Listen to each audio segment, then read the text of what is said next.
जालन्यामध्ये शिक्षकांनी सेंद्रिय शेती केली। 15 प्रकारच्या फळांचं उत्पादन यामध्ये घेण्यात आलंय।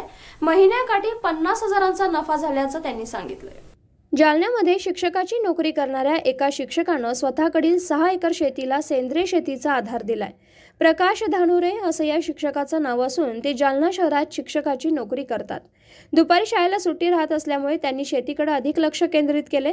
सुरुवातीला त्यांच्याकडे मोसंबीची बाग होती, मात्र ही बाग तोडून त्यांनी 5 एकरावर 1500 पेरू, 500 लिंबू, 100 चिकू, 500 ॲपल बोर आणि 500 सीताफळ असे एकूण 3300 झाडांची लागवड केली। विशेष म्हणजे त्यांच्याकडे असलेल्या पेरू, लिंबू, ॲपल बोर, सीताफळ यांपासून उत्पादन सुरू झाले। रासायनिक खत आणि औषध यांचा वापर त्यांनी फळबागेसाठी करणं टाळलेला आहे। केवळ सेंद्रिय खत आणि जीवामृताची फवारणी केली जाते। यासाठी त्यांनी एक गाय देखील घेतली। या गायीवरच 5 एकरावरील फळबागांची औषधं आणि खतांची गरज भागवली जाते। गेल्या वर्षी बोर, पेरू आणि सीताफळापासून धानुरे यांना एकही रुपया खर्च न करता 5.5 लाख रुपये उत्पन्न मिळालं। यंदा खूप पाऊस झाल्यानं पेरूची सेटिंग न झाल्यानं त्यांना पेरूतून फारसा नफा मिळाला नाही। मात्र ॲपल बोरांच्या विक्रीतून 2 लाख आणि लिंबू विक्रीतून 3 लाख रुपये नफा राहील। असा एकूण 5 लाखांचा नफा यंदा होईल अशी अपेक्षा धानुरे यांनी व्यक्त केली आहे। विशेष म्हणजे प्रकाश धानुरे यांना माल विक्रीसाठी बाहेर घेऊन जाण्याची गरजच नाही।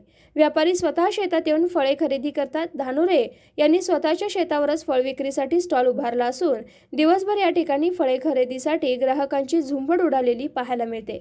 या 5 एकर शेतीत लावलेल्या फळबागांपासून दर महिना 50,000 रुपये निव्वळ नफा राहतोय, असं धानुरे यांनी सांगितलं आहे।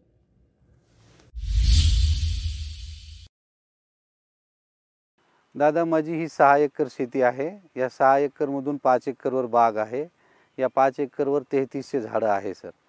याच्यामध्ये सर 500 ॲपल बोर आहे, 500 सीताफळ आहे, 500 लिंबू आहे, 1500 जांब आहे, 100 चिकू आहे, 100 जांभळी आहे आणि थोड्याफार प्रमाणात घरी खाण्यासाठी देखील अंजीर आहे, फणस आहे, त्याच्यानंतर आमच्याकडे डाळिंब आहे, केसर आंबा आहे।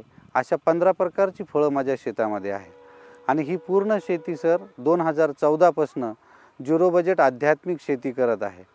यामध्ये झिरो बजेट आध्यात्मिक शेती करत असताना मला सुभाष पाळेकर साहेबांचा कार्यक्रम रोहनवाडीला झाला होता आणि रोहनवाडीला सुभाष पाळेकरचा कार्यक्रम झाल्याच्या नंतर तिथे मी प्रेरित झालो आणि एका गाईवर 30 एकर शेती कशी केल्या जाऊ शकते याचं पूर्ण लिटरेचर वाचलं। त्यांचा 7 दिवसाचा कार्यक्रम केला आणि तेव्हापासून ही नैसर्गिक शेती मी करत आहे। या नैसर्गिक शेतीतून मला फार चांगल्या प्रकारे आता उत्पादन सुरू झालेलं आहे। बरं मला सांगा, सेंद्रिय शेतीमध्ये नेमकं तुम्ही खतं कोणकोणती देता आणि औषधं कोणकोणती फवारता? सर, इथे खतं विकत आणायची गरज नाही, इथे औषधी विकत आणायची गरज नाही। एक गाय आहे, त्या गायीवर जीवामृत तयार केले जाते, त्यानंतर घनजीवन अमृत तयार केले जाते, त्यानंतर दशपर्णी अर्क तयार केलं जातं, नीम तेल, नीम ऑइल अशा सगळ्या प्रकारच्या सगळे काही घटक आमच्या इथेच तयार केल्या जातात आणि त्या तयार केल्याच्या नंतर इथून माल आम्ही जागेवर सेल करत आहे। बरं मला सांगा, आता पेरू, त्यानंतर लिंबू आणि बोर याच्या मार्फत तुम्हाला नेमकं उत्पादन किती मिळतं? सर, आम्हाला मागील वर्षी बोरीपासून उत्पादन मिळालं होते 2 लाख रुपये, जांबापासून मिळाले होते 2 लाख रुपये, लिंबापासून उत्पादन मिळायचा टाईम आला आणि लॉकडाऊन लागला, पूर्ण लिंब शेतामध्ये पडलं।